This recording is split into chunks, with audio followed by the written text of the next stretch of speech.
청류사의 새벽은 늘 그랬습니다.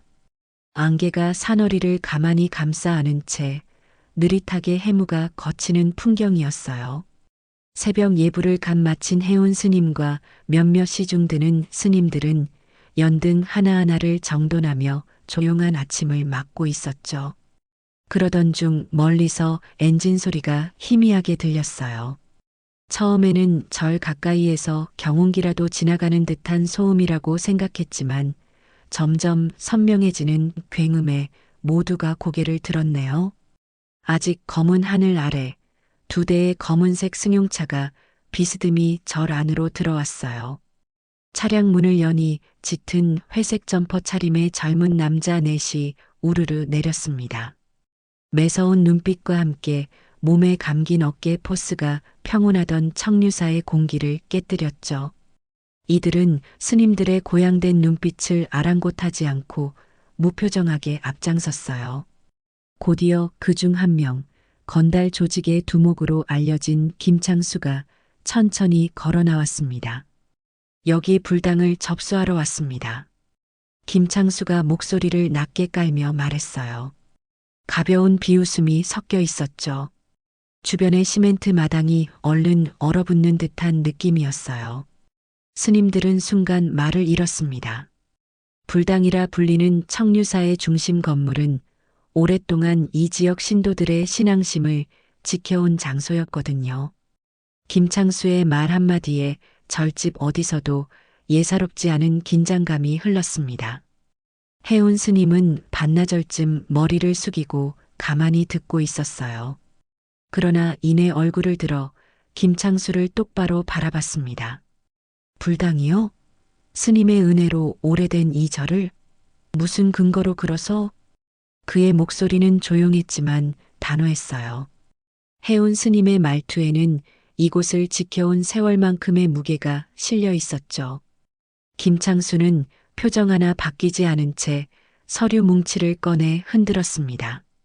이게 있다면 못 들어오는 데 없어요. 등기부 명세를 확인해 보시죠. 이 불당은 이제 제 명의로 넘어간 겁니다.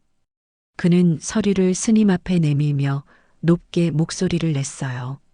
서류 봉투는 절집 기와 사이로 스며든 햇살에 반짝였고 보는 이로 하여금 숨이 막힐 듯한 압박감을 주었습니다. 주지 해운 스님은 잠시 그 서류를 응시하더니 고개를 내저었어요. 이 문서를 누가 어떻게 발급했소? 절의 등기부는 이미 오래전부터 마을 법무사가 관리해 왔는데 변화가 생겼다는 말은 듣지 못했소. 스님의 말투는 예의를 갖추고 있었지만 그 안에는 의욕을 풀지 않고는 지나갈 수 없다는 강한 의지가 느껴졌죠. 김창수는 웃음을 삼키며 고개를 살짝 갸웃했습니다. 현장 확인은 주지 스님께서 직접 해보시는 게 어떻겠습니까? 여기 제 명함이에요. 절 입구까지 변호사를 데려와 직접 보여드리겠습니다. 말끝에 비수처럼 담긴 도발이었어요. 건달 몇 명이 그의 뒤에서 시선을 번갈아가며 주의를 경계했습니다. 순간 절집 안쪽 대웅전 문이 살짝 열리더니 다른 스님들이 하나둘 모습을 드러냈어요. 모두가 날카롭게 상황을 주시했죠. 한 스님이 해운 스님 쪽으로 다가와 작은 목소리로 귓속말을 건넸습니다. 해운 스님은 고개를 끄덕인 뒤 고요한 목소리로 이들을 향해 말했어요. 잠시만 기다려 주십시오.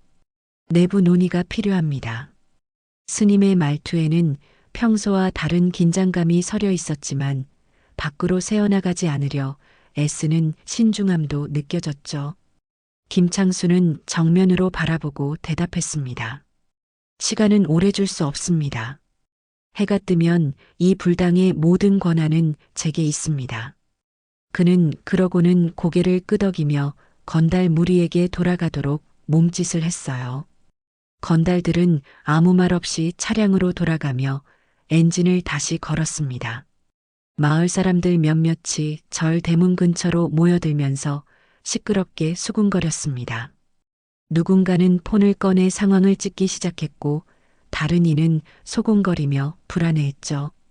이 모습을 본 해운 스님은 재빨리 뜻있는 스님 2명을 대동해 대웅전 안으로 들어갔습니다. 내부에서는 깊고 무거운 대화가 오갔어요. 부드럽지만 단단한 목소리로 어떻게 절을 지키고 마을을 보호할 수 있을지에 대한 논의였죠. 대웅전 내부 천장은 아련한 햇살에 반짝였고 한지로 만든 창호 너머로 새볕이 스며들었어요. 스님들은 둘러앉아 서류의 진위를 확인하기 위해 관련 자료를 가져왔습니다. 마을 법무사에게서 받은 사본을 꺼내어 김창수가 제시한 등기부와 대조하기로 했죠. 그동안 청류사를 내려다보고 있던 커다란 관음상 앞에는 정막만이 가득했습니다. 곧이어 한 스님이 절 옆 작은 사무실 문을 열고 나와 말했습니다. 주지 스님, 법무사님과 통화가 닿았습니다. 이 등기부는 위조된 문서라고 합니다. 변호사도 모르게 만들어진 거라는데 어떻게 조치를 취해야 할지. 해운 스님은 심각한 눈빛으로 고개를 끄덕였어요. 그렇다면 이 문제를 바로 잡아야 하겠소. 하지만 당장 건달들이 물러날 리 없으니 속단할 순 없소. 대웅전 안공기는 더욱 무거워졌습니다. 스님들은 지혜를 모으기 위해 더욱 깊은 고민에 빠졌죠. 절 외곽에서는 차량이 사라지고 대신 몇몇 마을 청년들이 모여들어 상황을 살펴보고 있었어요.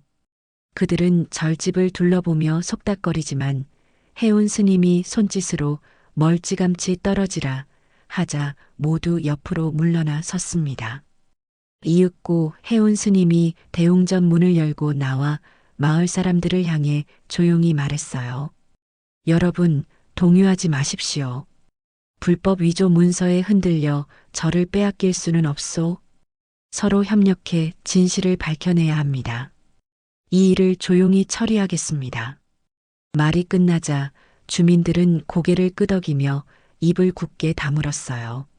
누구 하나 크게 반박하는 이 없이 절 주변에 모여 천천히 사라져갔죠. 해운 스님은 다시 스님들에게 둘러싸여 조용히 명령했습니다. 이제부터 지체 없이 움직이자요. 불당 내부는 우리가 지켜야 하며 이쪽 지역 유지들께 빨리 연락해 도움을 청해야 합니다. 문서 위조와 진짜 소유권을 확인할 수 있을 때까지 경계를 늦추지 말아야 해요. 스님들은 상투를 정리하며 고개를 끄덕였습니다. 곧바로 수양이 깊은 큰 스님과 점지만 지혜로운 보은 스님이 마을 유지들을 찾아가 지난밤의 돌발 상황을 알리고 지원을 부탁했어요. 그동안 절민 마을 어귀에서는 작은 합동회의가 열렸습니다. 유지라 불리는 동네 유력자 몇 명과 어르신들이 모여 논의하던 중이었는데 해운 스님이 직접 찾아와 사태를 설명하자 모두들 심각한 표정으로 고개를 끄덕였어요. 절이 이대로 넘어간다면 불교 신도들뿐 아니라 마을 전체가 시끄러워집니다. 함께 나서야 합니다라는 말씀에 마을 유지들은 곧 도움의 손길을 약속했죠. 대웅전 앞마당에는 스님 몇 명이 방비 태세를 갖추고 있었습니다. 그 위로 고운 빛의 연등이 바람에 살포시 흔들리며 마치 결의를 다지는 것처럼 보였어요. 밖에서 들리는 것은 바람에 흔들리는 대나무 잎소리와 멀리서 들려오는 계곡 물소리뿐. 하지만 청류사 내부는 이미 전쟁 전야의 긴장감이 감도는 상태였습니다. 절집의 조용한 분위기는 완전히 사라지고 말았어요. 이제 곧 벌어질 일들을 예감한 채 스님들은 서로 눈빛을 교환하며 굳은 의지를 다졌습니다.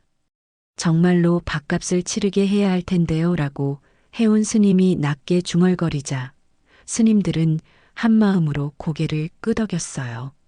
이렇게 청류사는 불안과 긴장 속에서 정의를 되찾을 준비를 시작했답니다. 아침 해가 산등성을 살짝 넘어가면서 청류사 주변 안개가 조금씩 걷혔습니다. 그러나 불당을 점령한 건달들의 위세는 전날보다 더 거대해 보였어요. 검은색 승용차 2대가 절 앞마당에 서 있던 광경은 이미 동네 사람들의 입에 오르내리며 조용하지만 무섭게 퍼지고 있었죠.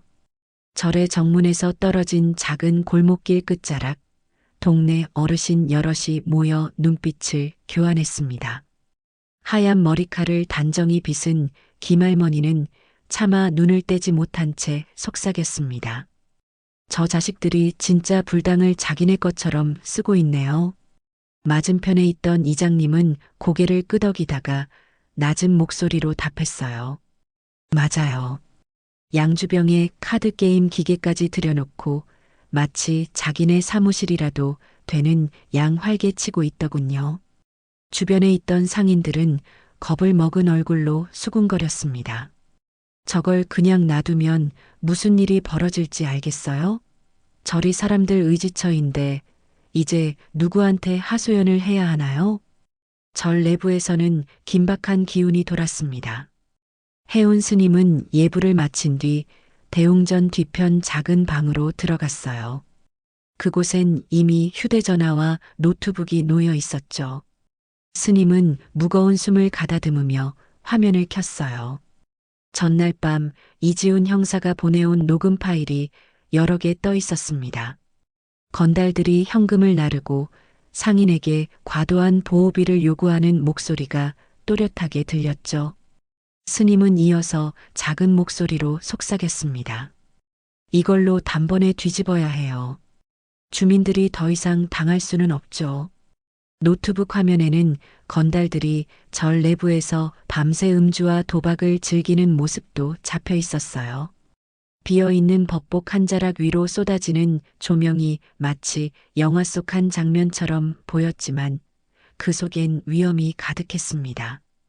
바로 그때 절 마당 한쪽 바위 위에 앉아있던 박상철이 천천히 발걸음을 옮겼습니다.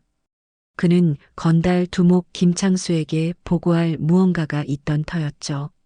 시멘트 마당 바닥에 떨어진 담배꽁초를 살짝 밟으며 입술을 굳게 다물었고 작은 실내 복도로 자연스럽게 들어가려던 찰나였습니다. 스님의 작은 방 앞을 지나칠 때 방 안에서 들려오는 낮고 단호한 목소리에 멈칫했죠. 이지훈 형사, 녹음은 잘 되고 있겠죠? 내일 밤 기습 작전이 마지막 기회예요. 준비된 대로 움직이도록 해요.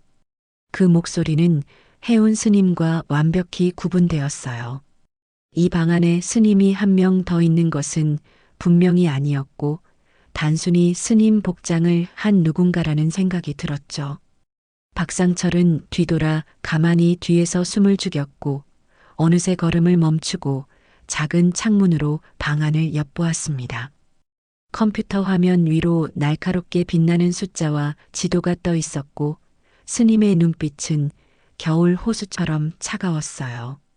그렇게 증거를 실시간으로 전송하고 있다는 사실을 깨달았을 때 그의 얼굴이 하얗게 변했습니다. 저녁 무렵 절 인근의 작은 목조 건물 하나에는 마을 유지들이 비밀리에 모였습니다. 오래된 나무 탁자 위에는 양초 몇 개가 켜져 있었고 촛불 때문에 어두운 방 안이 오히려 생기를 띄었죠. 유지들은 입 모아 말했습니다. 이제 증거는 충분히 모였으니 법적인 절차를 밟아야 합니다. 그 말을 들은 한 유력자는 고개를 천천히 끄덕이며 이어 말했어요. 하지만 우리가 직접 나서서 고소장을 접수하면 건달들이 곧바로 보복할 겁니다. 경찰의 개입이 필요해요. 그 순간 누군가 문을 살짝 밀고 들어오더니 작은 목소리로 속삭였습니다. 이지훈 형사님이 이미 동행하실 준비를 마치셨다고 합니다. 내일 밤 여기서 작전 개시라고 하네요. 유지들은 순간 놀란 표정을 지었지만 곧 안도하는 숨을 내쉬었어요. 조용히 서로 눈빛을 교환하며 동의를 표했습니다.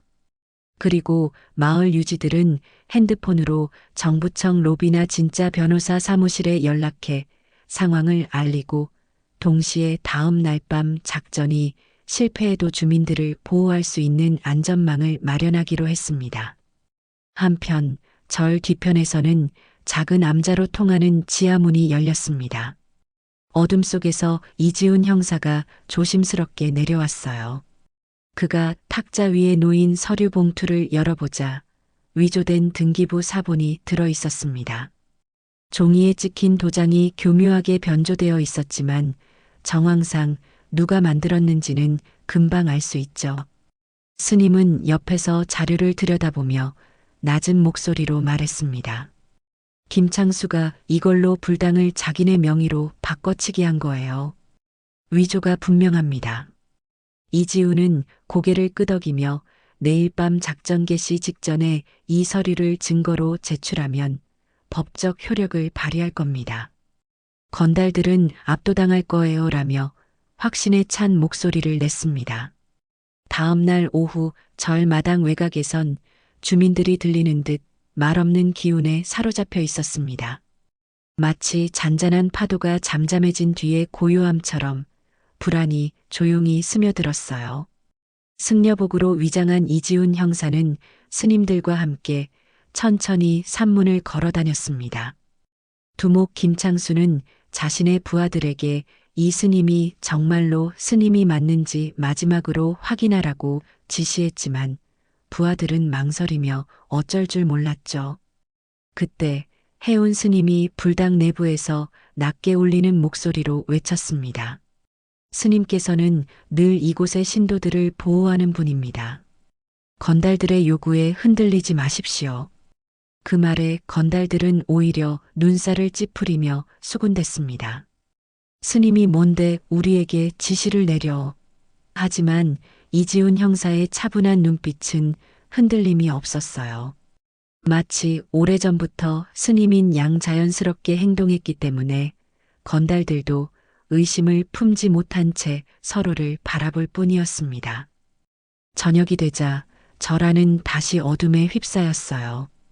바람이 몰아치며 대웅전 처마 위 풍경이 살짝씩 흔들렸고 그 소리는 마치 전쟁을 예고하는 북소리처럼 느껴졌습니다. 스님들은 모두 지정된 자리에 모였고 이지훈 형사는 준비해둔 녹음기와 카메라를 점검했어요.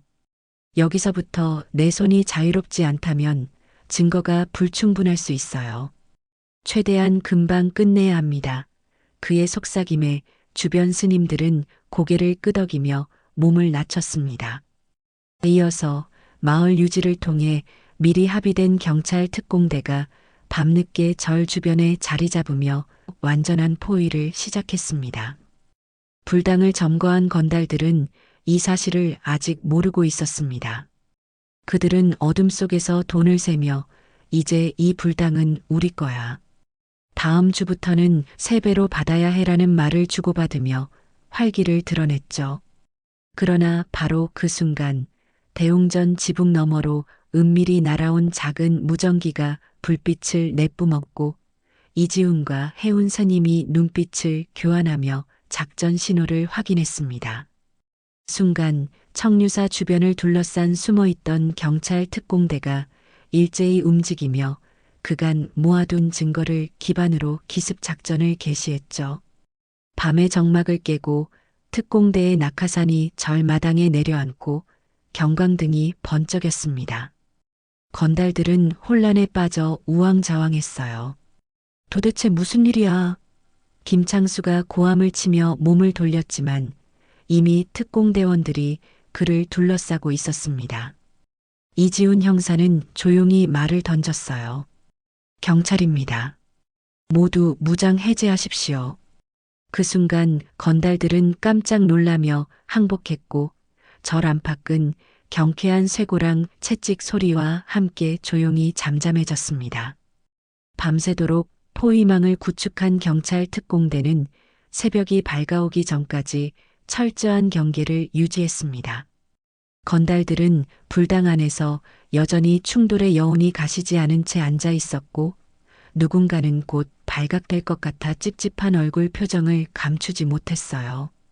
그러나 이지훈 형사는 스님 복장을 유지한 채 묵묵히 자리를 지켰습니다. 새벽 예불이 시작되기 전 해운 스님은 불당 앞마당에서 소가죽 돗자리 위에 앉아 연꽃 문양이 수 놓인 염주를 손가락으로 굴리며 잠시 눈을 감았어요. 대웅전 앞기둥 너머로 비치는 달빛이 스님 얼굴에 은은하게 드리웠고 그 모습은 마치 오래된 기록화 속 한 장면 같았습니다. 그는 속삭이듯 이지훈 형사에게 마지막 점검을 요청했죠. 형사님, 오늘 밤이 우리의 마지막 기회예요. 건달들이 만일 의심을 품는다면 언제든 작전은 실패할 수 있습니다. 기밀을 유지해 주시길 부탁드립니다. 이지훈은 고개를 끄덕이며 단호하게 대답했습니다. 걱정 마십시오, 스님. 이미 절반은 예상대로 흘러갔습니다. 그들이 움직이는 동안 저는 끝까지 사칭을 유지할 겁니다. 그날 아침 불당 내부에서는 건달들이 서로를 향해 목소리를 높이며 시시비비를 가렸습니다. 김창수는 부하들에게 큰 소리로 외쳤어요. 우리 시간을 끌수록 이득이 없다. 문서가 진짜인지 확실히 알아보라고 했지 않나? 부하 몇 명이 주저하며 대답했습니다. 형님, 스님이 정말 이상합니다. 절 뒤편 암자에 자꾸 드나들 때마다 전화를 만지작거리며 조심스러운 낌새가 느껴졌어요. 김창수는 아까보다 더 날카로운 눈빛을 들이우며 한숨을 내쉬었죠. 다음 주까지 기한을 줄 테니 저 문서의 진위를 확실히 밝히라고 했잖아. 말끝에 던진 거친 어투지만 속으로는 불안이 엄습했어요. 이제 자신이 스님을 속이는 건 불가능하다는 직감이 들었던 것입니다. 마을 유지들과 경찰 형사들은 절 인근 작은 헛간을 임시 기지로 삼아 작전 개시를 기다렸습니다. 문 앞에는 작은 촛불 2개만이 은은하게 빛났고 낡은 탁자 위에는 흰색 도화지와 간단한 작전 지도가 펼쳐져 있었죠. 유지 대표인 정 상무님은 속삭였습니다. 형사님, 이 문서를 법원에 제출하면 분명히 위조가 확정됩니다. 하지만 건달들이 이 소식을 들으면 보복할 가능성이 높아요. 대비책을 마련해야 합니다. 이지훈 형사는 잠시 지도와 주민들의 표정을 살피더니 담담하게 말했습니다. 일단 경찰 특공대가 불당을 완전히 제압하면 마을로 곧바로 개입해서 주민들을 보호할 수 있습니다. 저희 측 지원 인원도 이미 배치된 상태이니 너무 염려 마십시오. 마을 유지들은 서로를 바라보며 힘주어 고개를 끄덕였고 모두 조용히 작전에 집중했습니다. 아침 해가 떠오르면서 절 주변은 평소보다 훨씬 긴장감이 감돌기 시작했어요. 건달들이 느닷없이 휴대전화를 꺼내는 횟수도 늘었고 누군가는 절 주변을 어슬렁거리며 의심스러운 차량이 없는지 살폈죠. 그러나 이지훈 형사는 오히려 더욱 자연스럽게 스님 역할에 몰입했습니다. 그는 예불을 돕는 듯 보이기도 하고 불단의 향을 피우며 한 손으로는 단전 호흡을 조절했습니다. 건달들은 그가 스님의 역할에 집중하는 줄로만 알았어요. 그날 낮 불당 앞마당에서는 순진한 신용을 하는 스님이 적게는 10명, 많게는 20에 가까운 건달들과 어울렸습니다. 그들은 마치 스님이 자신들의 동료인 양 반가운 표정으로 인사를 건넸죠.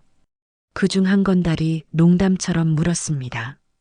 스님, 절간에 먼지도 많고 곰팡이도 피는데 왜 안 청소하십니까?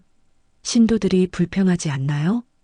이지훈은 미간을 찌푸리는 듯 하다가 곧장 환한 미소를 지으며 답했어요. 수행에 방해가 될까 염려되어서 일부러 뒤로 미뤘습니다. 불만은 스님들끼리 해결해야죠. 그 말투가 자연스러워서 건달들은 고개를 끄덕이며 아무렇지 않게 돌아섰습니다. 하지만 이지훈은 건달들이 쓰다 남긴 빈 술병과 타다 만 담배꽁초를 눈으로 훔쳐가며 휴대전화 카메라로 연속 촬영했어요. 그가 사력을 다해 모으는 증거들은 하나하나 경찰 본부로 혈액처럼 전송되었죠. 낮 시간이 한참 흐른 후 절 뒤편 암자로 통하는 지하문이 살짝 열렸습니다. 그 소리에 박상철은 가만히 걸음을 멈추고 귀를 기울였죠. 암자 입구에서는 희미한 대화 소리가 흘러나왔어요. 이지훈과 해운 스님의 목소리가 아닌 듯했지만 무전기 잡음이 섞여 있어 무슨 일인지 분간하기 어려웠습니다. 박상철은 곧바로 김창수에게 보고했습니다. 두목님, 스님이 돌연 암자에 스며들더니 뒤쪽으로 이동하고 있습니다. 뭔가 수상해요. 김창수는 얼굴이 급격히 굳어졌습니다. 절대 방심하지 말고 지훈이라는 스님을 철저히 감시하라. 뒷조사를 철저히 해서 본색을 드러내면 바로 처리하자고. 그야말로 경고장이었죠. 오후 늦게 해운 스님은 이지훈을 불러 조용히 말을 꺼냈습니다. 형사님, 박상철을 비롯한 몇몇 건달이 스님의 정체를 의심하고 있어. 이 상황에서는 예상대로 움직이는 것이 최선입니다. 내가 그들과 대화하면서 혼란을 유도할 터이고 형사님은 계속 위장 연기를 유지해 주길 바랍니다. 이지훈은 살짝 미소 지으며 고개를 끄덕였어요. 네, 스님. 범행 기회를 최대한 늘려주시면 더 완벽한 증거를 확보할 수 있습니다. 끝까지 견뎌보겠습니다. 바로 그날 밤 초승달이 산자락 너머로 비집고 들어왔습니다. 스님들은 지하실에서 최종 전략을 점검했고 경찰 특공대원들은 절 주변 외곽 숲속에 은밀히 배치되었습니다. 차량은 소리 없이 지나갔고 라디오 신호는 모두 차단된 상태였죠. 건달들은 여전히 불당에서 술판을 벌이며 마치 아무 일 없다는 듯 행패를 부렸습니다. 그러나 그 기만의 이면에서는 이미 기념비적인 순간이 다가오고 있었죠. 심장이 뛰듯 고요한 공기를 가르며 지하 암자 틈새로 작은 불빛이 비쳤습니다. 해운 스님은 마지막으로 손을 모은 뒤 낮게 기도하듯 의졸였어요. 지금까지 모아온 모든 증거와 주민들의 간청이 모두 하나로 연결됩니다. 모두 안전하게 끝낼 수 있길 바라옵니다.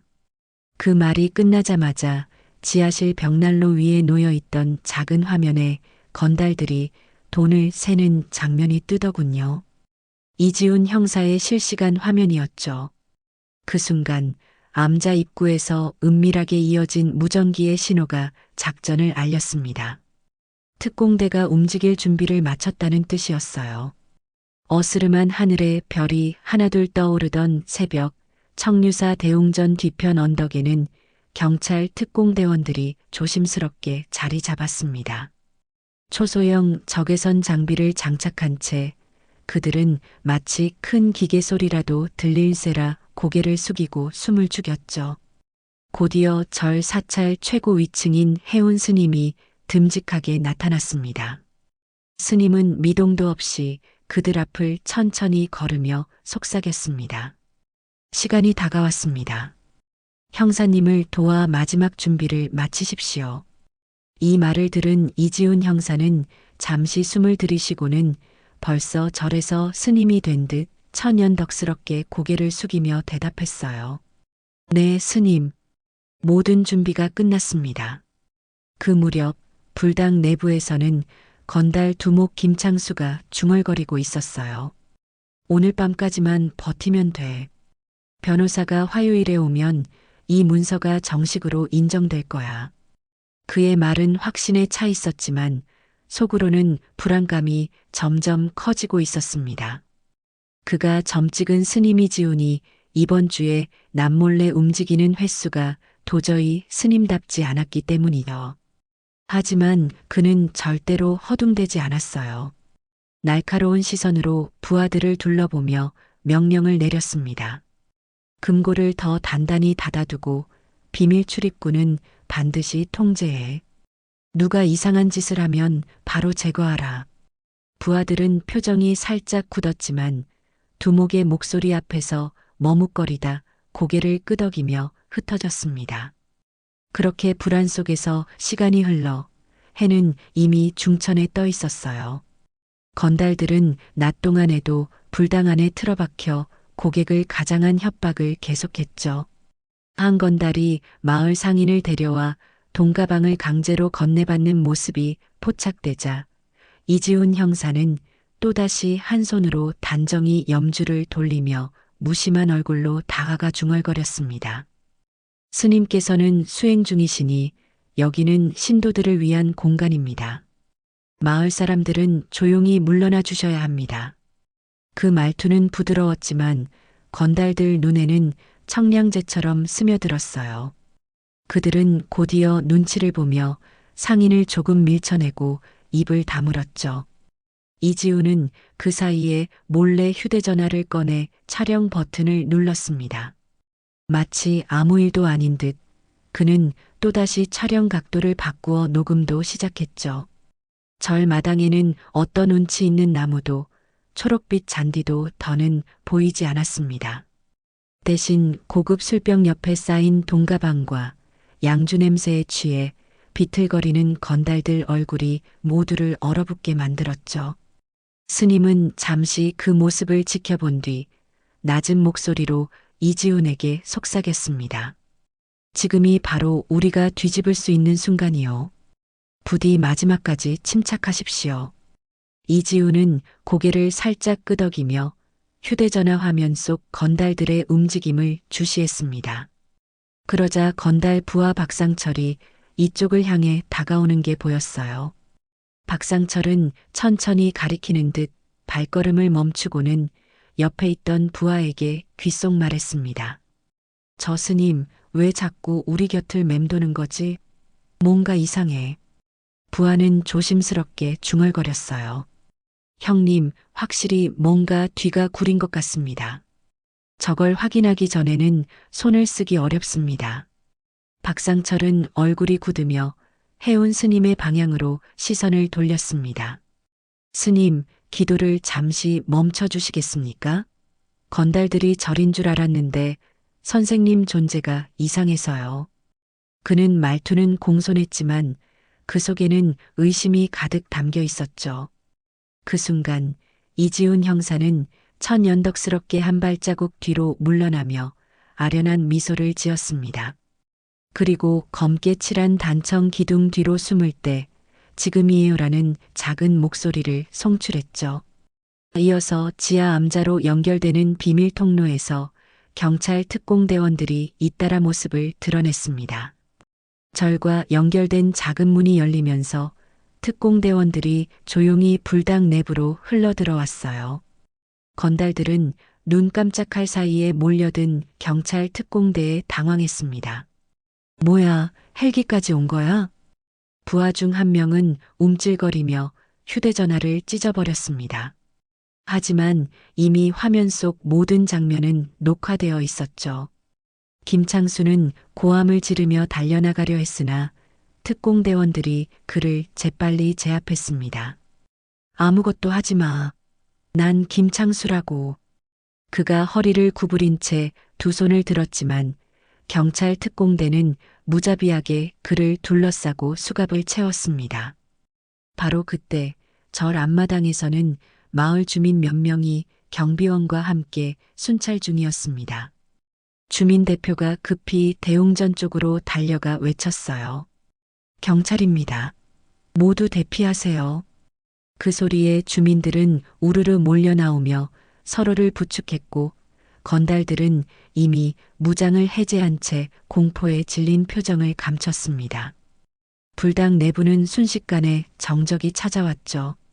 이지훈 형사는 스님 복장을 벗고 검은 셔츠 위에 경찰 배지를 드러내며 김창수에게 다가갔습니다.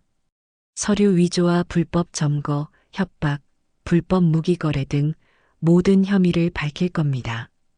법원에 제출할 증거는 모두 확보해 두었습니다.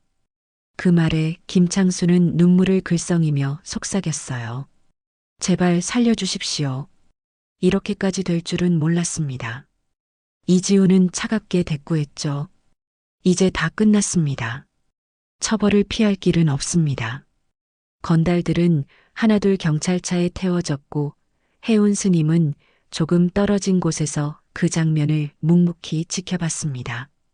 마치 오래전부터 알던 일처럼 담담했죠.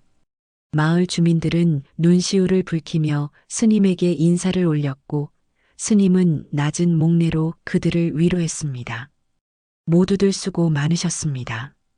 이제 안전한 일상이 돌아올 겁니다.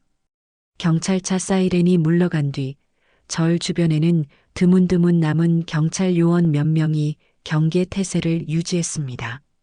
건달 두목 김창수와 부하들은 이미 모두 체포되어 연행된 상태였죠. 절 대웅전 앞마당은 잔잔한 아침 햇살이 서서히 내려앉으며 마치 아무 일 없었던 듯 평온한 풍경을 만들어냈습니다.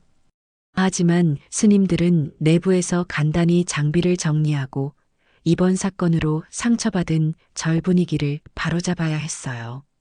그날 낮 무렵 해운 스님은 불당 내부를 돌아다니며 여전히 남아있던 술병과 카드게임 기계를 치우기 시작했습니다. 스님들은 손에 장갑을 끼고 하나씩 물건을 옮겼으며 더러금 바닥에 떨어진 담배꽁초와 기타 쓰레기까지 모두 수거했어요. 한 스님은 상처난 대웅전 기둥을 보며 조용히 한숨을 내쉬었습니다. 정말이지 이 기둥 위에 그들이 낙서를 해두었더군요. 스님이라면 절대 하지 않을 짓을. 다른 스님이 고개를 끄덕이며 답했습니다. 이제 다 치웠으니 곧 대웅전도 원래 모습으로 복구될 겁니다. 주민분들이 좋아하실 거예요. 한편 마을 유지들은 절 뒤편에 마련된 작은 회의실에서 모여 있었습니다. 주민 대표들은 절을 지키기 위해 얼마나 많은 고생을 해야 했는지를 떠올리며 스님들께 감사 인사를 전했죠. 유지 대표인 정 상무님이 한마디 했습니다. 스님들 덕분에 이 작은 마을에도 정의가 사는구나 싶었습니다. 우리 모두가 한마음으로 협력하지 않았다면 불가능한 일이었죠. 주변에 있던 다른 유지들은 하나둘 고개를 끄덕이며 화답했어요. 정말입니다. 앞으로 절이 다시 평온을 찾도록 마을 사람 모두 힘을 모아야겠습니다. 그 순간 이지훈 형사가 조용히 회의실 문을 열고 들어왔습니다. 그는 스님 복장을 벗고 검은 정장을 입은 채 수첩을 들었습니다. 오늘 아침까지 혐의를 정리했고 다음 주에 위조 문서와 불법 점거, 협박, 무기 밀매 등 모든 자료를 법원에 제출할 예정입니다. 김창수 일당은 모두 중죄가 확정될 테니 주민분들은 안심하셔도 좋습니다. 주민들은 박수와 함께 기뻐했고 스님들은 그를 따뜻하게 바라봤어요. 해운 스님은 절 마당으로 나와 주민들을 향해 인사를 올렸습니다. 여러분, 그간 고생 많으셨습니다. 청류사는 다시금 신도와 주민분들 모두에게 열린 공간으로 거듭날 것입니다. 마을 사람들은 꽃다발을 준비해 스님께 전했고 스님은 가사 위로 부드럽게 미소를 지었답니다. 당일 오후 불당 복구 작업이 한창이었어요. 공사 인부들이 마루를 새로 닦고 깨진 창호를 교체하며 대웅전 지붕에 올라 지붕 기와를 손질했죠. 스님들은 한 구석에서 공사 진행 상황을 확인하며 가끔 간식을 나누어 주었습니다. 공사해 주시는 분들 수고하십니다라며 감사 인사를 전했더니 인부들은 고개를 숙이며 환하게 웃었죠. 저녁이 되자 절 마당에는 작은 촛불 등이 켜졌습니다. 바람에 흔들리는 그 조그만 빛이 건물 사이사이를 부드럽게 비쳤어요. 해운 스님은 대웅전 문 앞에 위치한 작은 나무 벤치에 앉아 불단 쪽을 향해 조용히 기도했죠. 이지훈 형사는 그 옆에 살포시 앉아 스님을 바라보며 말했습니다. 스님, 이제 모든 것이 끝났습니다. 마을 사람들도 안심할 것 같아요. 해운 스님은 미소 지으며 고개를 끄덕였습니다. 그렇소. 여러분의 마음이 하나로 뭉쳤기에 가능한 일이지요.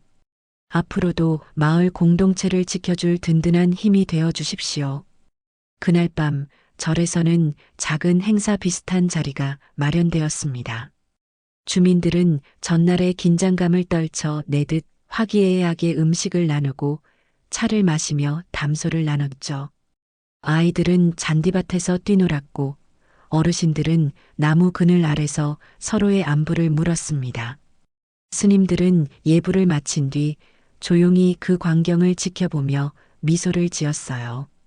그리고 다음 날 아침 절의 문이 활짝 열렸습니다.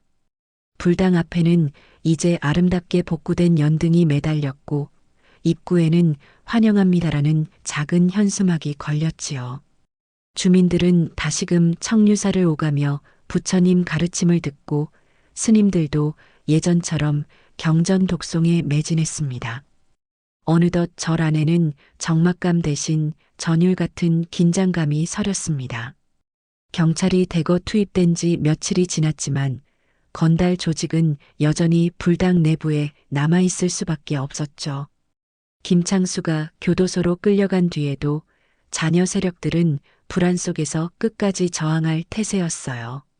특히 조직 내 실무 책임자인 박상철은 스님의 정체를 의심했던 기억이 머릿속에서 떠나지 않았습니다.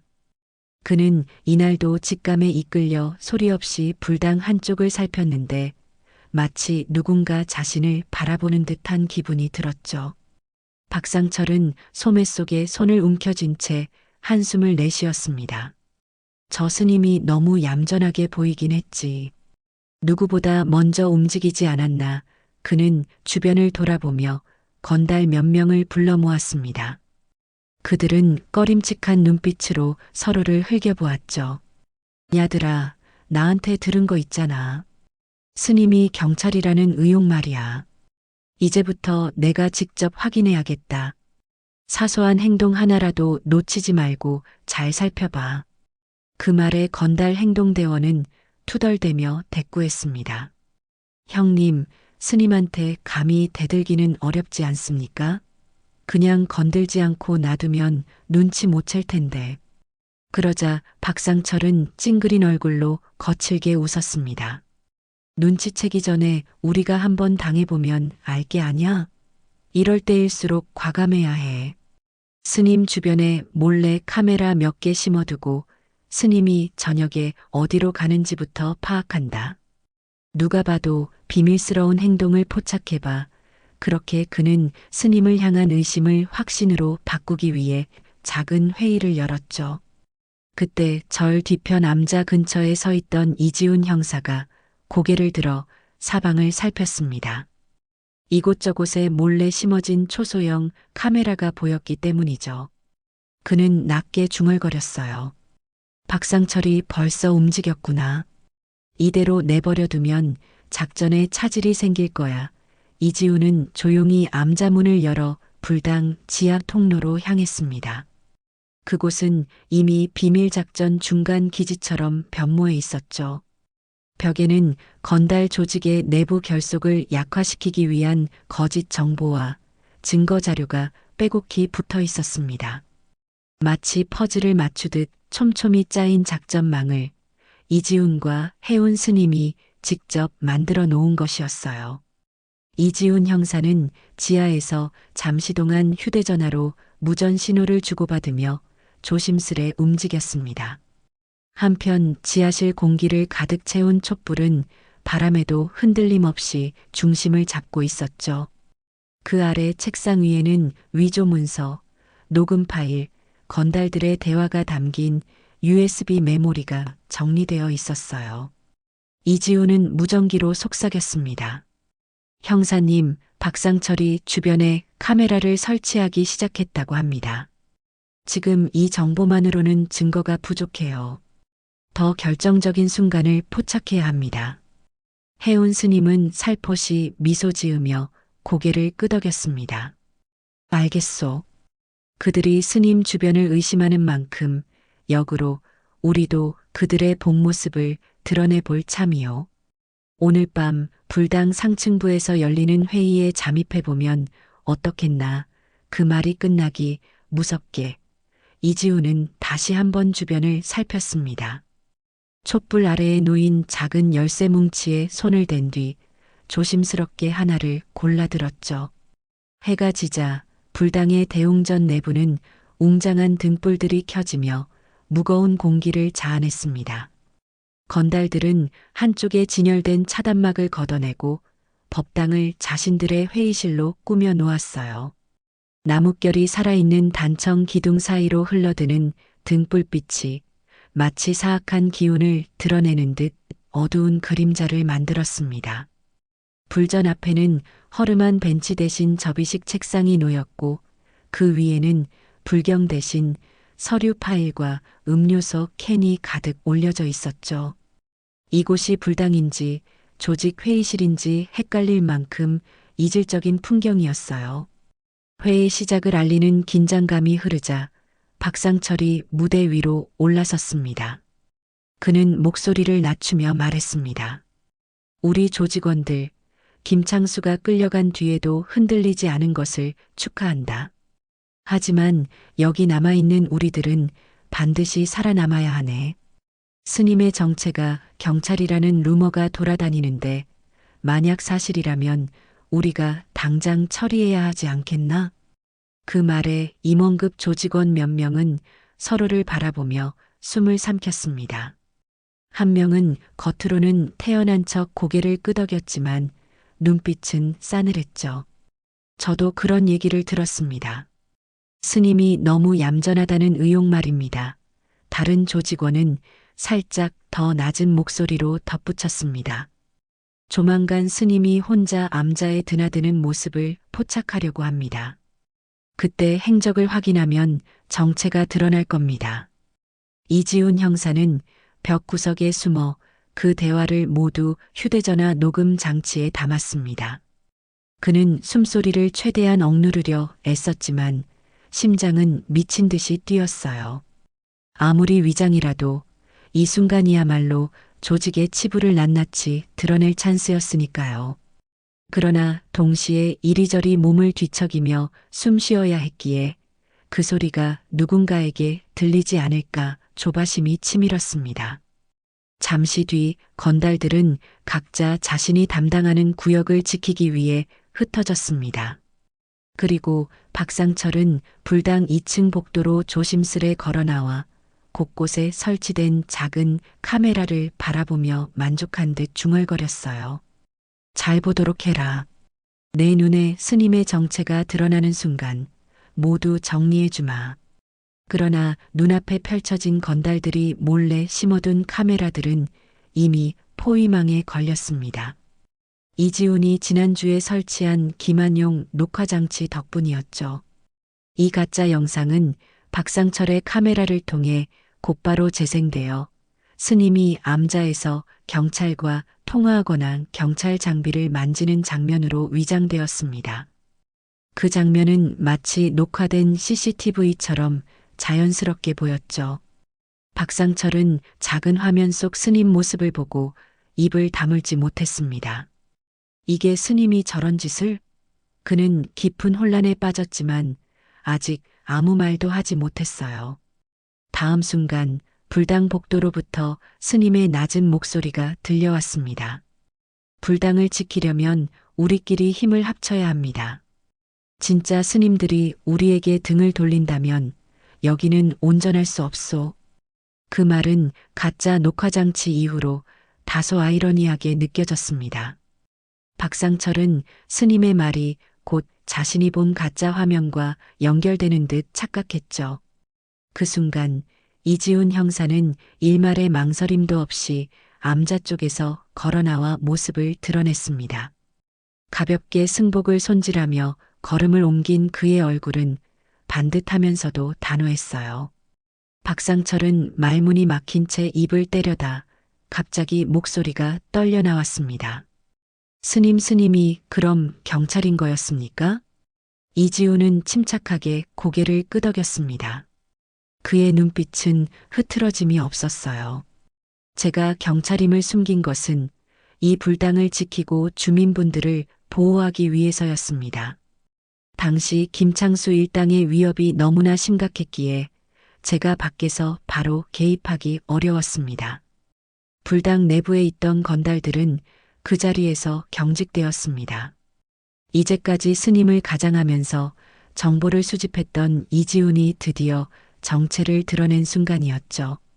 박상철은 두 눈을 부릅뜨고 분노 섞인 목소리로 외쳤습니다. 당장 여기서 나가시오. 어떻게 그런 짓을. 이지훈은 한 걸음 다가와 조용히 말했습니다.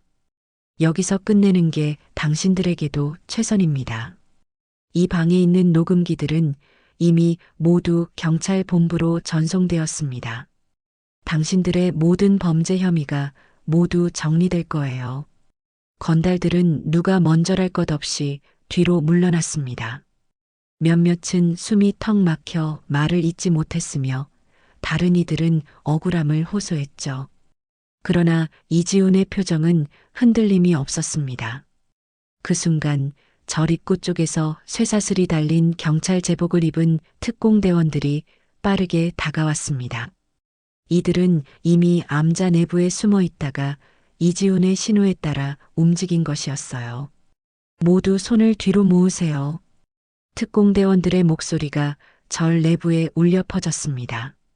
건달들은 서로를 바라보며 이젠 벗어날 구멍이 없다는 사실을 깨달았어요. 박상철은 체념한 듯 긴 한숨을 내쉬었습니다. 위장된 거짓 정보와 진짜 증거들이 맞물린 순간 조직은 와해될 수밖에 없었죠.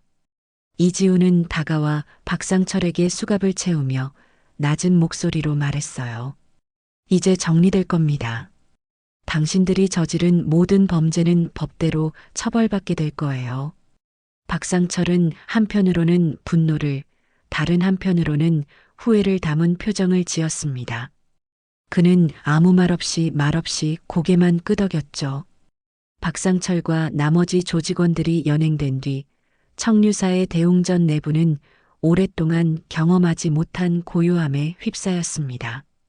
건달들의 위세가 한낮의 사악한 폭풍 같았다면 그들이 사라진 뒤의 정막은 마치 폭풍이 지나간 후에 남은 잔잔한 바다처럼 느껴졌죠.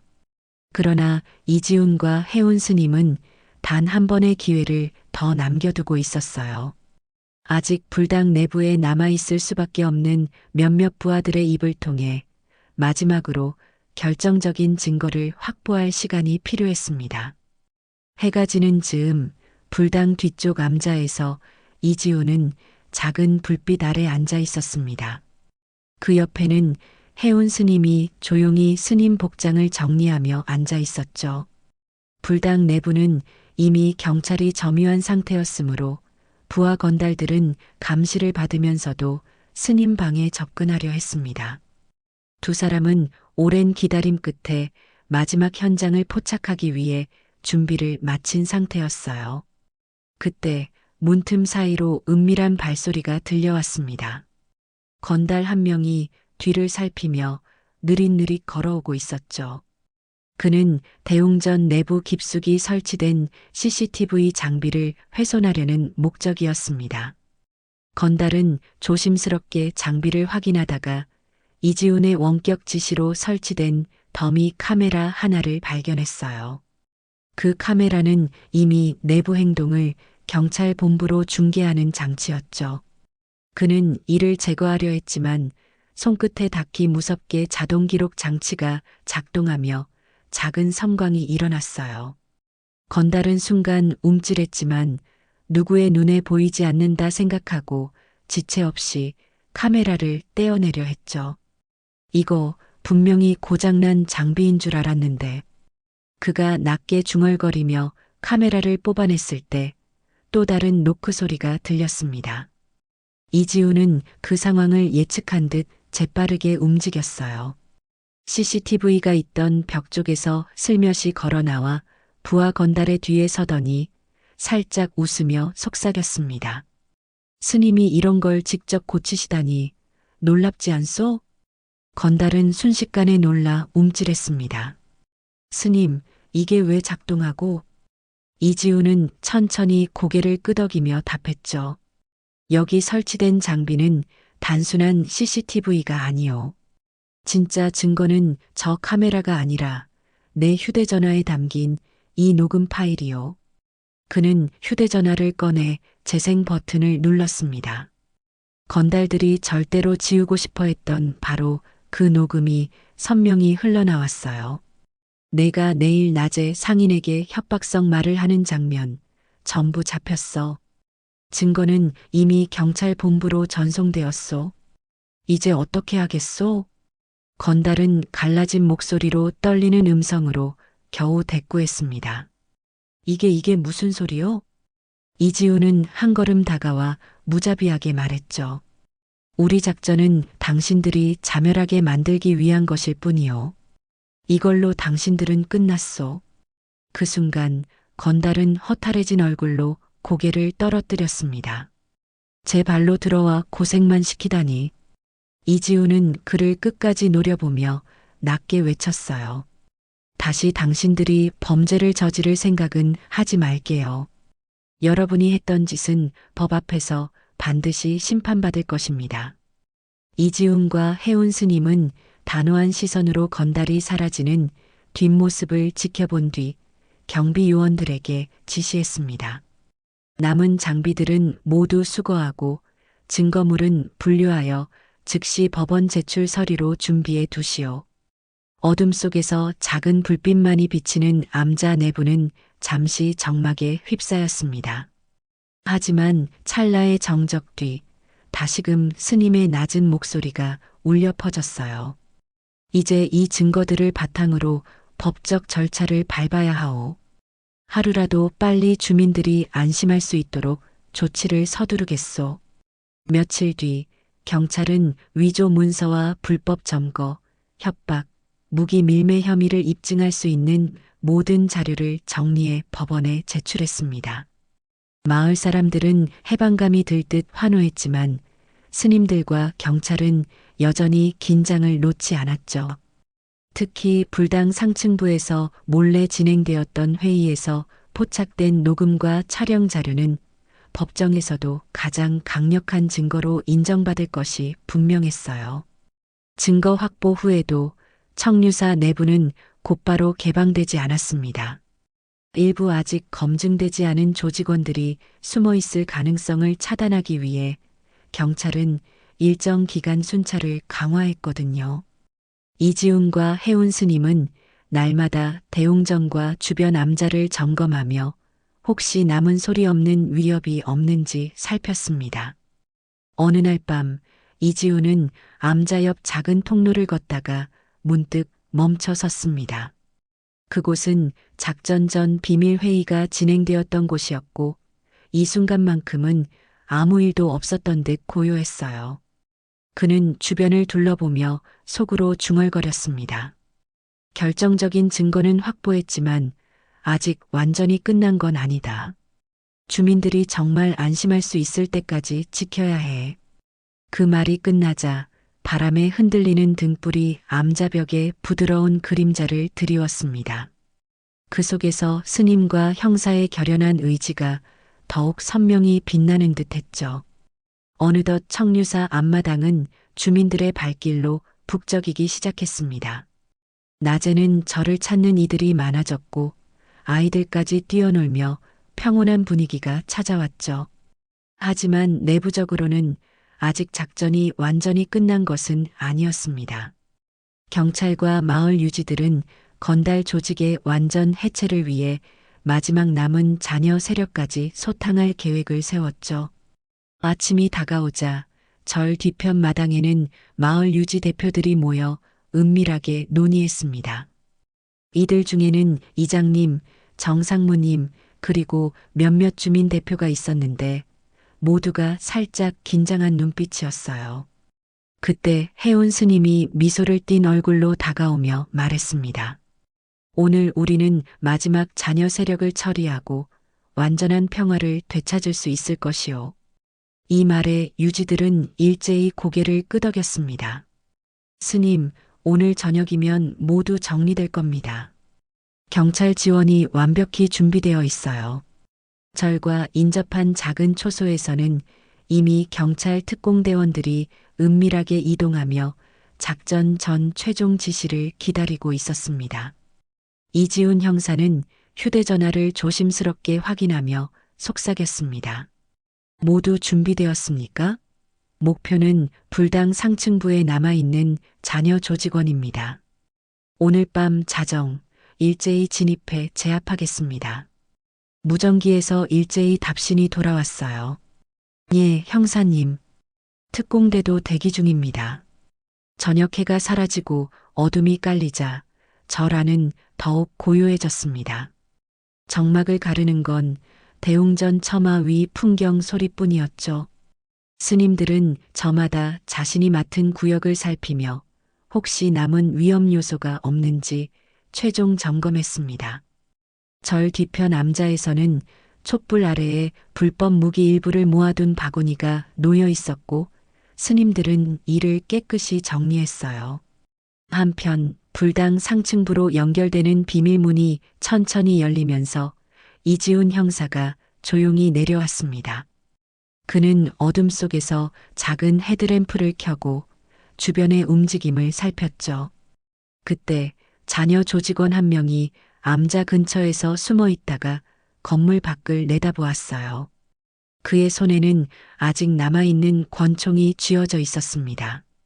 그는 숨을 크게 들이쉬며 주변 상황을 살폈죠. 경찰이 사라진 줄 알았더니 여전히 숨어 있었나? 그는 얇은 목소리로 자신을 다독이며 천천히 걸어 나왔습니다. 바로 그 순간 이지훈 형사의 낮은 목소리가 뒤에서 들려왔어요.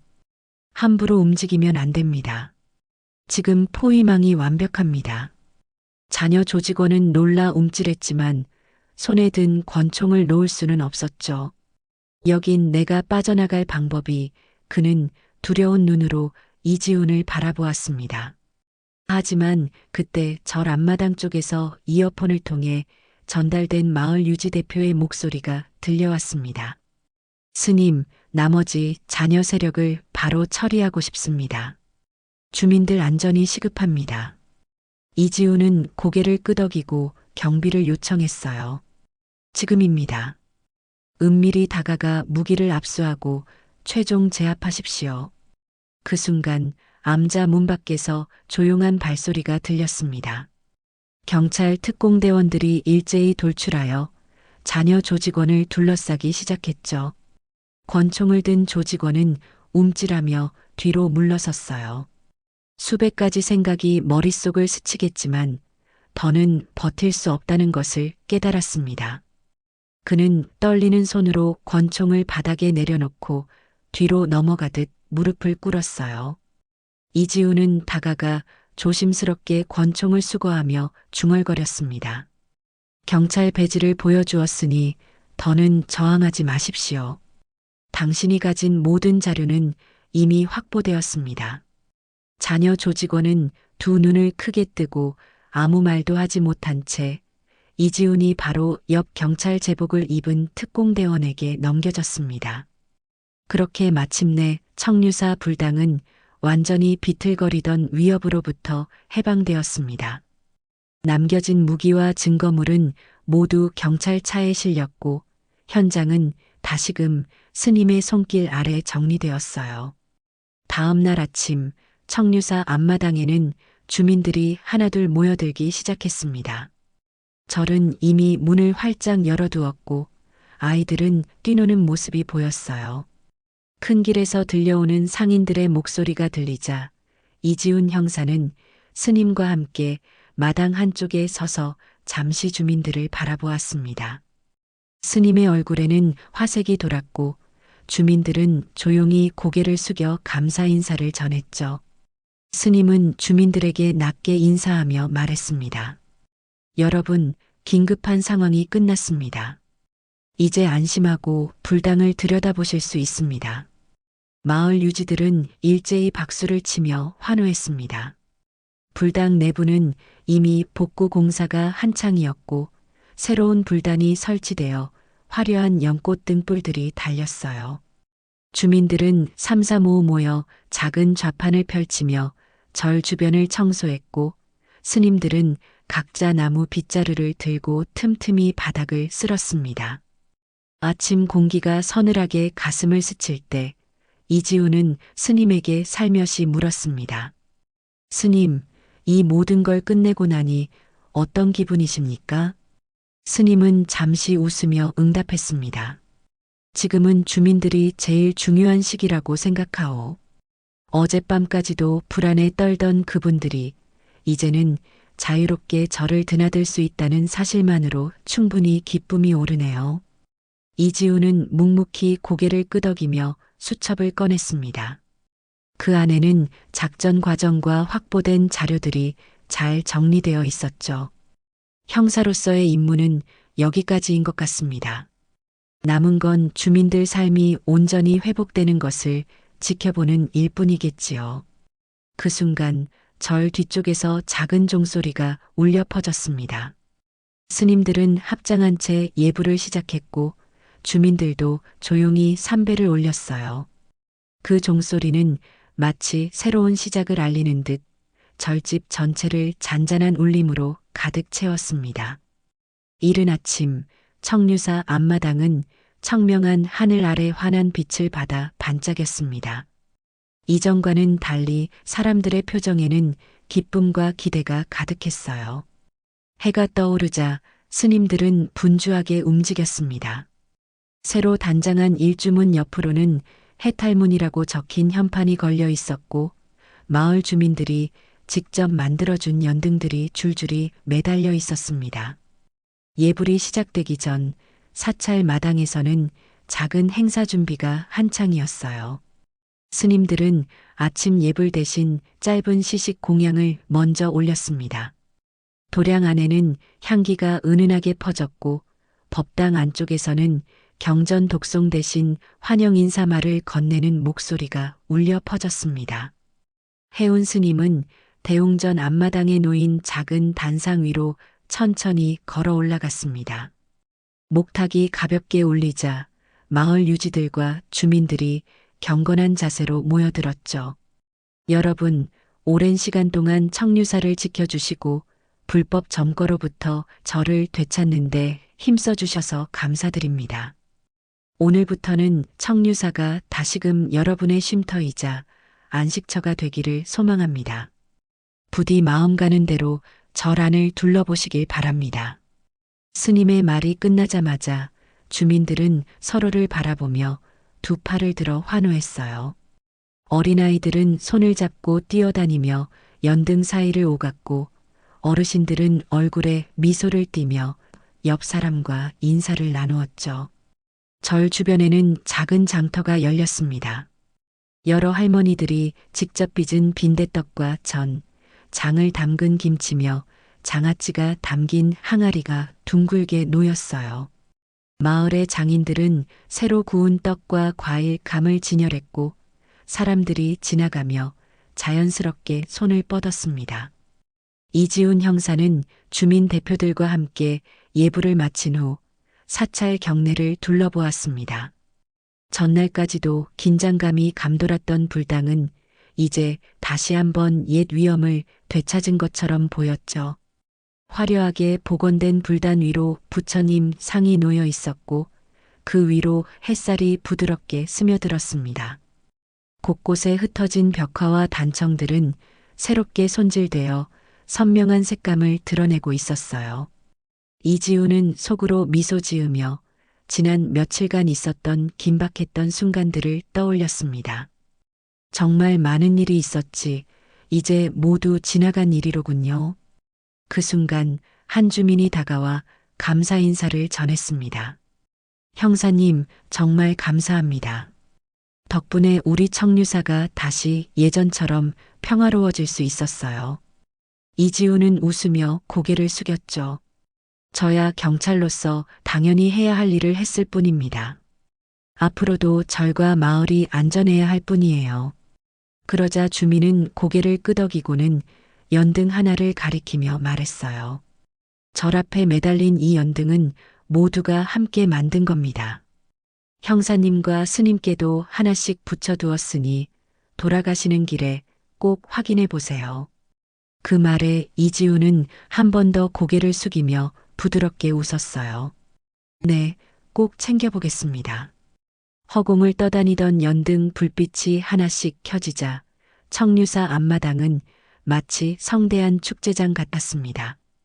주민들은 자연스레 둘러앉아 음식을 나누고 스님들은 사찰 부엌에서 준비한 따뜻한 국밥과 공양주를 함께 나누었습니다. 아이들은 간이 무대에서 춤을 추고 어르신들은 박수로 호응을 해주었죠. 한 할머니는 어린 손녀의 얼굴에 묻은 가루떡을 손수 닦아주었고 한 어르신은 불당 옆 벤치에 앉아 연등 아래로 눈을 감고 가만히 기도했습니다. 그날 오후 청류사에서 작은 법문회가 열렸습니다. 정문에서부터 대웅전 안으로 이어진 길을 따라 좌선용 방석이 질서정연하게 놓여 있었고 주민들은 빈 방석 사이사이에 앉아 스님들의 설법을 경청했어요. 해운 스님은 이번 사건을 통해 배운 것은 모두가 한마음일 때 평화는 반드시 돌아온다는 사실입니다라며 말했습니다. 주변에서 들려오는 새소리와 바람소리는 마치 스님의 말씀을 뒷받침하듯 부드럽게 울려 퍼졌어요. 이어진 법문 중 정상무님이 손을 들고 질문했습니다. 스님, 사실 이번 사건을 겪으면서 신앙의 힘이란 무엇인지 깊이 고민하게 되었습니다. 건달들이 불당을 무참히 점거했던 그 순간에도 스님과 형사님이 웃음을 잃지 않으셨던 이유가 궁금합니다. 해운 스님은 눈을 감고 사색에 잠긴 듯 하다가 다시 고개를 들어 부드럽게 답했습니다. 바로 여러분과 마을의 연대가 있었기 때문입니다. 우리 청류사는 단지 스님 한둘의 것이 아닙니다. 여러분 모두의 마음속에 자리 잡은 함께 지켜야 할 유산이니까요. 그 유산이 흔들리지 않도록 우리는 굳건히 그 자리를 지켜야 합니다. 법문회가 끝난 뒤 주민들은 스님 곁으로 다가와 감사 인사를 건넸습니다. 스님들은 한 사람 한 사람에게 얼굴을 맞대고 말없이 고개를 끄덕이며 손을 가볍게 터치했죠. 그 모습은 마치 오래전부터 이어져 온 가정의 풍경 같아 보는 이마저 따뜻한 마음을 불러일으켰습니다. 저녁 시간이 되자 청류사 앞마당 무대에서는 작은 공연이 시작되었습니다. 마을 청년들은 이날을 기념하기 위해 직접 준비한 전통 무용과 풍물놀이를 선보였어요. 북소리와 장구소리가 조화를 이루며 울려 퍼질 때 주민들은 발을 맞춰 소리 없이 박자에 따라 몸을 흔들었죠. 이지훈 형사는 멀찍이 서서 그 모습을 지켜보며 허리춤에 찬 수첩 속 사진들을 떠올렸습니다. 해가 지면 그제야 꺼내볼 수 있는 사진들이었는데 그 중에는 건달들이 불법 무기를 운반하던 장면과 위조 문서, 녹음 파일 등 수많은 증거들이 담겨 있었죠. 이 모든 증거 덕분에 불당은 회복할 수 있었고 주민들의 삶도 다시 평온을 되찾은 것이었습니다. 늦은 밤 무대 공연이 끝나자 주민들은 모두 촛불을 들고 일제히 옷깃을 여몄습니다. 촛불 바람이 흔들리며 불빛이 잔잔하게 깜빡였고 그 가운데 이지훈 형사와 해운 스님이 마주 섰어요. 이지훈은 먼저 스님에게 인사하듯 고개를 숙이고 속삭였습니다. 스님, 오늘 정말 많이 배웠습니다. 단지 법을 집행하는 것만이 아니라 사람들의 믿음과 연대를 지키는 일이 얼마나 중요한지 깨달았어요. 해운 스님은 눈을 반짝이며 따스하게 웃었습니다. 지금처럼 어른이 되어주셔서 고맙습니다. 앞으로도 법과 도를 조화롭게 살펴 마을과 불당이 영원히 평화로울 수 있도록 이끌어 주시기 바랍니다. 그렇게 둘은 촛불 불빛 아래에서 긴 대화를 나누며 비로소 한 해가 저무는 듯한 고요한 분위기에 잠겼습니다. 새벽 공기가 아직 차가운 어느 날 청류사 풍경은 안개에 잠겼습니다.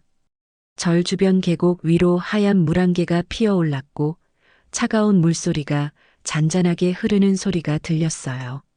마치 온 세상이 숨을 고르는 것처럼 사찰은 깊은 평온에 잠긴 듯 했습니다. 스님들은 새벽 예불을 준비하며 조용히 방을 나섰고 마을 주민들은 앞날을 기원하며 공양 간식을 준비했죠. 그날은 새로 지은 종루의 낙성식이 있던 날이었습니다. 종루는 청류사 뒤 산허리를 배경으로 우뚝 솟아 있었고 전날까지도 불교 예술가들이 손수 목공의 세공을 하느라 분주했었습니다. 종루의 종은 오래전부터 내려오던 전통 문양이 새겨져 있었는데 그 볕바랜 색감이 그대로 살아 있었죠. 이날 낙성식에는 마을의 모든 어르신과 젊은이들이 참석하여 종을 직접 타종했어요. 종을 치는 순간 묵직한 소리가 계곡과 산자락을 타고 멀리 퍼져나갔습니다. 그 소리는 마치 모든 고통과 슬픔을 씻어내고 새로운 희망을 알리는 신호 같았어요. 종을 다수 타종한 뒤 해운 스님은 작은 법회를 열었습니다. 겨울 추위를 뚫고 모인 사람들에게 스님은 이렇게 말했죠. 여러분, 이 종소리는 우리 모두가 함께 울리고 함께 들은 것입니다. 우리가 한 몸으로 어려움을 이겨냈고 오늘 이 순간부터는 함께 꽃피울 새로운 내일을 맞이하리라 믿습니다. 그 말에 주민들은 뜨거운 박수로 화답했고 스님은 그중 몇몇에게 직접 꽃다발을 전달하며 감사 인사를 전했습니다. 이 종은 단순한 원통종이 아니죠. 우리가 함께 지켜낸 마음의 상징이니 소중히 간직합시다. 낙성식을 마친 뒤 절 주변 풍경은 겨울에서 봄으로 서서히 넘어가고 있었습니다. 얼었던 흙이 녹으며 작은 새싹이 모습을 드러냈고 개울가에는 물안개가 가묘하게 피어올랐죠.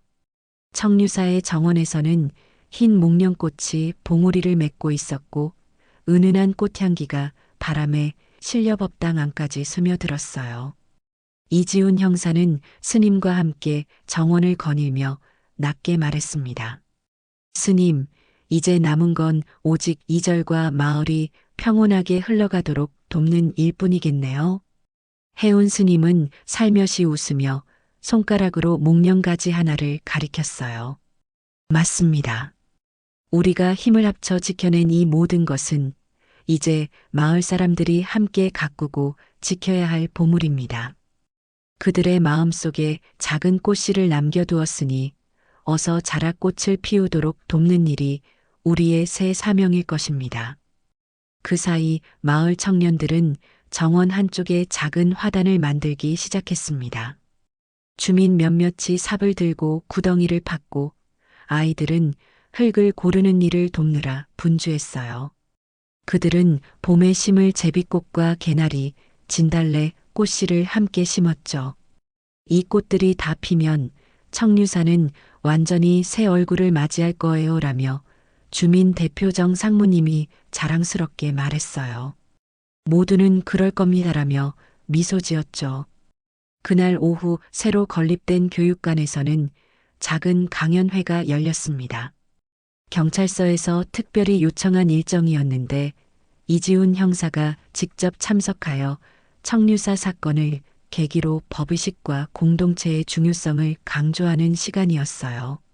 마을 학생들과 주민들은 경청하며 필기도구를 꺼내 메모했죠. 이지훈은 법은 사람들 사이를 잇는 밧줄과 같습니다. 그 밧줄이 끊기면 모두가 급류에 휩쓸리듯 무너집니다라며 진중하게 말했어요. 그러면서 여러분이 보여준 연대와 신뢰가 이 청류사를 지켜냈듯 앞으로도 마을과 절이 함께 손잡고 가길 바랍니다라고 덧붙였죠. 교육관 밖에서 한 노부부가 손을 꼭 잡고 있었어요. 두 분은 70대 후반으로 청류사 앞 논밭에서 평생 농사를 지으며 살아오셨습니다. 노부부의 손녀는 그날 교육관에서 공부를 듣고 있었고 할아버지는 우리 손녀가 스님 말씀 잘 따라 하려나 모르겠네라며 흐뭇한 미소를 지었답니다. 할머니는 고개를 들어 절 전경을 바라보며 낮게 말했어요. 이제 우리 절이 제대로 살아나서 참 좋다. 옛날 같으면 상상도 못했을 텐데 정말 복된 일이야. 그 말에 할아버지는 마른 목청으로 웃으며 대꾸했죠. 그렇지 않으. 우리 세대가 지켜낸 이 절이 이제 손녀 세대까지 이어질 테니 말이야. 저녁이 되자 청류사 대웅전에서는 마지막 행사로 작은 음악회가 열렸습니다. 마을의 젊은 음악 동아리가 모여 전통 가야금과 장구, 대금을 연주했죠. 음악 소리는 법당 안가득히 울려 퍼졌고 주민들은 작은 초소형 스피커에서 들려오는 맑은 선율에 귀를 기울였어요. 아이들은 법당 뒤편에 놓인 방석 위에 앉아와 소리가 참 청아하네라며 눈을 반짝였죠. 중년 부부들은 서로 기대어 앉으며 가야금 선율에 맞춰 작은 눈짓으로 호응을 주었습니다. 음악회가 끝난 뒤 주민들은 하나둘 불당 옆 작은 연못으로 모였습니다. 연못 위에는 작은 등불이 하나둘 떠 있었는데 각자 소원을 적은 종이를 붙인 뒤 연등을 띄우기로 한 날이었죠. 주민들은 각자 간절한 마음을 담아 소원을 속삭이며 연등을 물에 띄웠습니다.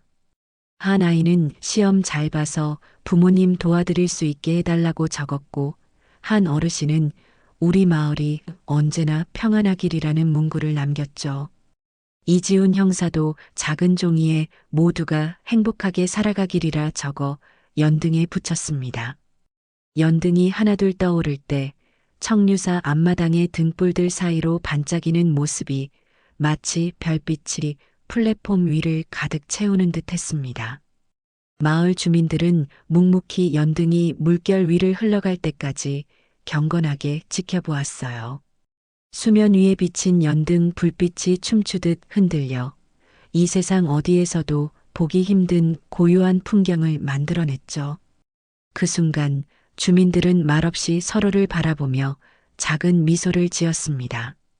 누군가는 눈가에 맺힌 눈물을 닦았고 누군가는 연등을 바라보며 조용히 기도했죠. 연등이 물결을 따라 멀어져 갈 즈음 불당 위쪽 하늘에는 별들이 선명하게 떠올랐습니다. 소나무 사이로 비치는 은은한 달빛이 사찰 전체를 은빛으로 물들였어요. 그 아래에서 스님들은 사이사이 모여 작은 대화를 나누었습니다. 정말 많은 일이 있었네요. 어떻게 보면 지난 시간은 우리 모두에게 시험이었죠. 맞습니다.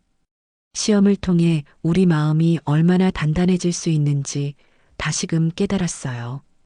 이제부터는 이 청류사가 다시는 혼란에 빠지지 않도록 더욱 견고한 공동체를 만들어 가야 합니다. 이지훈 형사도 멀리서 그 모습을 지켜보며 고개를 끄덕였어요. 이제 법의 집행이 아니라 다양한 방법으로 이 공동체를 지켜나가는 일이 남았기 때문이었죠. 그는 무릎을 살짝 굽히며 작은 절을 올렸습니다. 그 순간 멀리서 들려오는 물소리와 새소리가 어우러져 한 해가 저무는 듯한 평온함을 전해주었어요. 밤이 깊어갈수록 절 주변의 고요함은 더욱 짙어졌습니다. 찬바람에 흔들리는 대웅전 처마 위 풍경이 부드럽게 흔들렸고 멀리 산등성이 너머에서는 맷새들이 노랫소리를 아우성치며 울었죠. 이지훈은 사찰 담장을 따라 걸으며 마을의 행복을 기원했고 주민들도 예불을 마친 뒤 집으로 돌아가면서 다시 한번 저를 돌아보며 작은 미소를 지었습니다. 그렇게 청류사에는 깊고 짙은 고요가 찾아왔습니다. 그러나 그 고요는 과거의 공포가 남긴 적막이 아니라 모두가 함께 만들어낸 평화를 반영하는 고요였어요. 산등성이에는 달빛이 은은하게 드리워졌고 연못 위에는 여전히 연등의 붉은 빛이 파문처럼 남아 있었습니다. 마치 영혼의 계곡에 꽃씨 하나가 뿌려진 듯한 풍경이었죠. 스님과 주민들 그리고 이지훈 형사는 한 마음으로 새로운 시작을 다짐했습니다. 청류사와 마을이 언제나 이처럼 평온하고 조화롭게 이어지길 그들의 마음속 작은 연등 하나가 떠오른 그 순간처럼 영원히 빛나길 기도하며 청류사의 새로운 날개짓은 그렇게 막을 내렸습니다.